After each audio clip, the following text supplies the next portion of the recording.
जय हिंद मेरे प्यारे साथियों। इस वीडियो में हम बात करने वाले हैं आरपीएफ कांस्टेबल एंड एसआई की न्यू वैकेंसी के बारे में। तो एक बहुत बड़ी अपडेट निकल के आ रही है जो कि इस वीडियो में मैं आप सभी के साथ शेयर करने वाला हूं। तो फाइनली यहाँ पे आपका इंतजार खत्म होता दिख रहा है, तो इसके बारे में मैं आप सभी को कंप्लीट इन्फॉर्मेशन देने वाला हूँ। अगर आप इंतजार कर रहे हैं आरपीएफ कांस्टेबल एंड एसआई की न्यू वैकेंसी का, तो ये वीडियो आप सभी के लिए बहुत ही स्पेशल होने वाली है। तो वीडियो में अंत तक जरूर बने रहिएगा ताकि आप सभी को हर एक इन्फॉर्मेशन एकदम क्लियर तरीके से मिल पाए। वीडियो पसंद आए तो वीडियो को लाइक शेयर करके चैनल को सब्सक्राइब कर लें और बेल आइकन पे प्रेस कर लें ताकि फ्यूचर में आने वाली हर एक जॉब अपडेट का नोटिफिकेशन आपको सबसे पहले मिलता रहे। तो सबसे पहले मैं आप सभी को इसके क्राइटेरिया के बारे में बता देता हूँ, क्वालिफिकेशन के बारे में बता देता हूँ ताकि आपको ये क्लियर हो जाए कि आप इसके लिए एलिजिबल रहेंगे या नहीं रहेंगे। तो सबसे पहले चलते हैं नोटिफिकेशन की तरफ। तो यहाँ पे आप सभी को बता दें कि आरपीएफ की तरफ से न्यू वैकेंसी रहेंगी 2022 के लिए।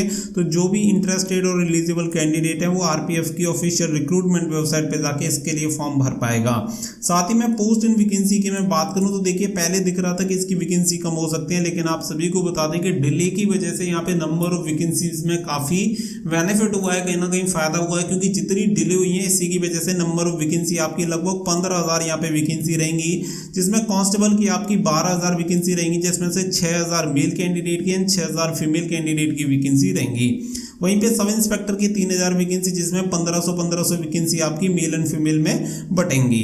अब इसके अलावा अगर मैं बात करूं एलिजिबिलिटी क्राइटेरिया के बारे में, तो यहाँ पे आप सभी को बता दें कि जो कैंडिडेट 18 से 25 साल के हैं वो कांस्टेबल के लिए अप्लाई कर सकते हैं। साथ ही में एसआई के लिए अप्लाई करने के लिए 20 से 25 साल आपकी एज होनी चाहिए। लेकिन सबसे बड़ी बात आप सभी को इस वीडियो में क्लियर कर दूं कि इस बार आपको उम्र में छूट मिलने वाली है। जी हाँ, आपको सुन के शायद यकीन ना हो, लेकिन मैं आप सभी को क्लियर कर दूं कि इस बार डिले होने का सबसे मेन रीजन है कि इस बार आपको एग्जाम पैटर्न में, सिलेबस में और भर्ती में काफी सारे चेंजेस देखने के लिए मिलेंगे। साथ ही में आपको एज रिलैक्सेशन भी देखने के लिए मिलेगा। साथ ही में ये चीज यहाँ पे क्लियर हो जाती है कि आपकी एज क्राइटेरिया क्या है। जैसे कि यहाँ पे 25 की बात करें तो लगभग 2 साल तक का एज रिलैक्सेशन मिलेगा। तो जनरल कैटेगरी में 27 साल तक आप सब इंस्पेक्टर एंड कांस्टेबल के लिए अप्लाई कर पाएंगे। ये जो आपकी एज की गणना होगी वो 1/7/2022 से होगी। साथ ही में अगर ओबीसी से बिलोंग करेंगे तो 3 साल की छूट मिलेगी, और अगर एससी या एसटी से बिलोंग करेंगे तो 5 साल की आपको उम्र में छूट मिल जाएगी। तो इसी के अकॉर्डिंग एससी एसटी 32 साल तक एंड ओबीसी लगभग 30 साल तक अप्लाई कर पाएंगे, अगर 2 से 3 साल का अगर आपको उम्र में छूट मिलती है तो। अब वहां पे बात करें कि कांस्टेबल का पीएसटी एंड पीईटी क्या रहेगा, तो अगर आप मेल कैटेगरी से बिलोंग करते हैं, जनरल ओबीसी कैटेगरी से, तो यहाँ पे 165 यानी 165 सेंटीमीटर लंबाई होनी चाहिए मेल कैंडिडेट की, एंड फीमेल कैंडिडेट की 157 सेंटीमीटर आपकी हाइट होनी चाहिए। अगर मेल कैंडिडेट की सीना की बात करें तो 80 सेंटीमीटर सीना नॉर्मल एंड 85 फुलाकर होना चाहिए। वहीं पे अगर मैं बात करूं यहाँ पे SC ST category male candidate की 160 सेंटीमीटर हाइट होनी चाहिए और 152 सेंटीमीटर ऊंचाई होनी चाहिए फीमेल कैंडिडेट की। Only for male candidate chest की अगर एससी एसटी कैटेगरी में बात करें तो 76.2 सेंटीमीटर सीना बिना फुलाए और 81.2 सेंटीमीटर सीना होना चाहिए फुलाकर। अगर मैं बात करूं आपके फिजिकल के बारे में तो देखिए कांस्टेबल के लिए मेल कैंडिडेट को 5 मिनट 45 सेकंड में 1600 मीटर की रनिंग, 14 फीट की लॉन्ग जंप और 4 फीट की हाई जंप करनी होती है।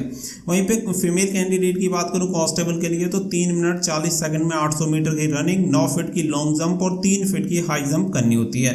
अब बात कर लेते हैं सब इंस्पेक्टर के पीएसटी एंड पीईटी के बारे में। तो हाइट का जो मेजरमेंट है बिल्कुल सेम है। आप सभी को क्लियर कर दूं कि कांस्टेबल एंड एसआई का हाइट का मेजरमेंट आपका सेम रहेगा, बस यहाँ पे जो आपका डिफरेंस रहेगा वो रहेगा पीईटी यानी फिजिकल इफिशिएंसी टेस्ट में। तो यहाँ पे जो दौड़ रहेगी मेल कैंडिडेट को 6 मिनट 30 सेकंड में कंप्लीट करनी है, वहीं पे फीमेल कैंडिडेट को 4 मिनट में यहाँ पे कंप्लीट करनी होगी 800 मीटर की दौड़। वहीं पे सब इंस्पेक्टर मेल के लिए 12 feet long jump male candidate को, 9 फीट लॉन्ग जंप करनी होगी फीमेल कैंडिडेट को, और 3 feet 9 inch high jump male candidate और 3 फीट जंप करनी होगी हाई जंप फीमेल कैंडिडेट को। अब रिक्रूटमेंट क्वालिफिकेशन की अगर मैं बात करूं तो अगर आप अप्लाई करना चाहते हैं कांस्टेबल के लिए तो 10th पास होने चाहिए। वहीं पे अगर आप सब इंस्पेक्टर के लिए अप्लाई करना चाहते हैं तो ग्रेजुएट यानी स्नातक होनी चाहिए। किसी भी स्ट्रीम में आपने कर रखा हो, मैथ साइंस कॉमर्स जो भी आर्ट्स जिसमें भी आपने कर रखा हो कोई दिक्कत नहीं है, आप अप्लाई कर सकते हैं। कांस्टेबल सिलेबस की अगर देखिए यहाँ पे अगर मैं बात करूँ तो आप सभी को बता दें सेम आपका SIN कांस्टेबल का रहेगा। तो यहाँ पे 50 क्वेश्चंस होते हैं, general awareness, arithmetic 35 and general intelligence and reasoning को होते हैं 35। टोटल 120 क्वेश्चंस होते हैं जिसके लिए 120 नंबर आपको दिए जाते हैं। 90 मिनट का आपका पेपर होता है, 1/3 की आपकी नेगेटिव मार्किंग होती है। लेकिन सबसे अच्छी बात जैसे कि मैंने आप सभी को क्लियर की कि इस बार आपका सिलेबस एंड एग्जाम पैटर्न में कुछ चेंजेस देखने के लिए मिल सकते हैं। हालांकि ऑफिशियल आने के बाद आपको सारी चीजें क्लियर हो जाएंगी और मेरी बातों पे यकीन भी हो जाएगा। अब देखिए पे स्केल की बात करूं तो 5200 से 20,200 रुपए मिलती है आपकी कांस्टेबल को। एंड सब इंस्पेक्टर की जो सैलरी होती है 34,500, 7 CPC के साथ 4200 ग्रेड पे की जॉब मिलती है। अब यहाँ पे अगर मैं बात करूं सिलेक्शन प्रोसेस, सबसे पहले आपका होता है CBT, तो ये आपका SIN कांस्टेबल में सेम रहेगा। इसके बाद आपका होता है फिजिकल, फिर document verification and medical examination होता है। Application fees SC ST PWD ex serviceman category 250 रुपये और इसके अलावा अदर कैंडिडेट 500 रुपये फीस पे करनी होगी। बाकी की 400 रुपये जो आपकी रहती है रिफंडेबल रहती है और बाकी का SC ST के लिए पूरी फीस यहाँ पे वापस आ जाती है। अब इसके अलावा कैसे अप्लाई करना है, तो ऑफिशियल वेबसाइट से ही आपको RPF की ऑफिशियल वेबसाइट से इसके लिए अप्लाई करना है। साथ ही में हु कैन अप्लाई, तो मेल एंड फीमेल दोनों कैंडिडेट के लिए वैकेंसी रहेंगी। साथ ही में अब यहाँ पे मैं आप सभी को कुछ टेंटेटिव डेट मैं क्लियर कर देता हूँ कि इसके online application form last week of November में आप सभी को देखने के लिए मिल सकते हैं। दिसंबर में इसकी लास्ट डेट रहेगी, 30 दिन का समय दिया जाएगा फॉर्म अप्लाई करने के लिए। अब देखिए बड़ी अपडेट की अगर मैं बात करूं कि जो मेन इंफॉर्मेशन इस वीडियो में मुझे आप सभी को देनी थी, क्योंकि हो सकता है कि इस इंफॉर्मेशन जो मैंने अभी तक दी है बहुत सारे कैंडिडेट को पता भी होगा और बहुत सारे कैंडिडेट को नहीं पता होगा, इसीलिए मैंने इस पूरी इंफॉर्मेशन को आपको बताया। इसी के साथ अगर मैं बात करूं तो आप सभी को बता दें कि अभी हाल ही में कुछ टाइम पहले भी आप सभी को मैंने बताया था कि मिनिस्ट्री ऑफ रेलवे और MHA की एक मीटिंग हुई थी जिसमें ये डिस्कशन हुआ था कि रेलवे को मिनिस्ट्री ऑफ रेलवे से हटा के मिनिस्ट्री ऑफ होम अफेयर्स के अंडर लाया जाए, जिससे कि वहां से इससे काम करवाया जाए, जिससे जितनी आर्मड फोर्स हैं वो सभी उसके अंडर रह के MHA के अंदर यानी मिनिस्ट्री ऑफ होम अफेयर्स के अंदर, गृह मंत्रालय के अंदर यानी अधीन रह के काम करें। अभी तक आप सभी को पता है कि RPF मिनिस्ट्री ऑफ रेलवे के अंडर आती है और वहीं से आपकी वैकेंसीज होती हैं वो रिलीज होती हैं। लेकिन अगर ऐसे में आप समझिए कि अगर किसी भी विभाग का अगर मंत्रालय यानी कि जिसके अंडर रह के वो काम कर रहा है मंत्रालय को बदल दिया जाए तो उसमें कोई भी काम नहीं हो पाएगा। इसी वजह से आप सभी को बता दें कि रेलवे की जितनी वैकेंसी है वो सभी वैकेंसी रुकी हुई हैं। बाकी का आप देखेंगे कि रेलवे में बाकी जो डिपार्टमेंट है उन सभी डिपार्टमेंट में वैकेंसी निकली है, चाहे आपकी ग्रुप डी हो या NTPC हो। बट इसके बाद से आपकी RPF की वैकेंसी में स्टेटमेंट आने के बाद रेलवे मिनिस्टर की तरफ से भी स्टेटमेंट दिए गए, बट उसके बाद भी वैकेंसी नहीं आई। तो उसका सबसे बड़ा रीजन यही है कि ये जो मामला है वो इस मामले पे अटका हुआ था कि ये MHA के अंडर रहेगा या आपकी मिनिस्ट्री ऑफ रेलवे के अंडर रहेगा। तो इसी की वजह से इस पर थोड़ा सा मामला अटका हुआ था। तो बट आप सभी को बता दें कि आने वाले 8 से 10 दिन के अंदर ये सारी चीजें एकदम से क्लियर हो जाएंगी कि railway ministry of home affairs के अंदर रहेगा या आपका मिनिस्ट्री ऑफ रेलवे के अंडर जैसे था वैसे ही रहेगा। उसके तुरंत बाद जो इसका नोटिफिकेशन होगा वो रिलीज कर दिया जाएगा।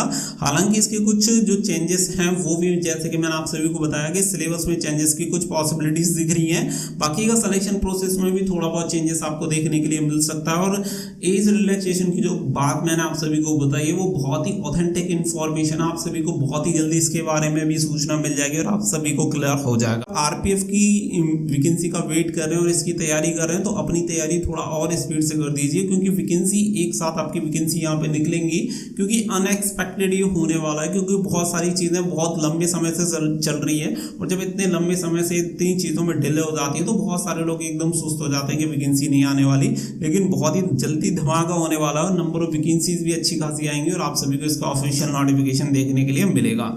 मैं जानता हूँ बहुत सारे लोगों को ट्रस्ट नहीं होगा, लेकिन जब आपके सामने आपकी आंखों के सामने नोटिस होंगे और नोटिफिकेशंस होंगे तो आप सभी को खुद से क्लियर हो जाएगा।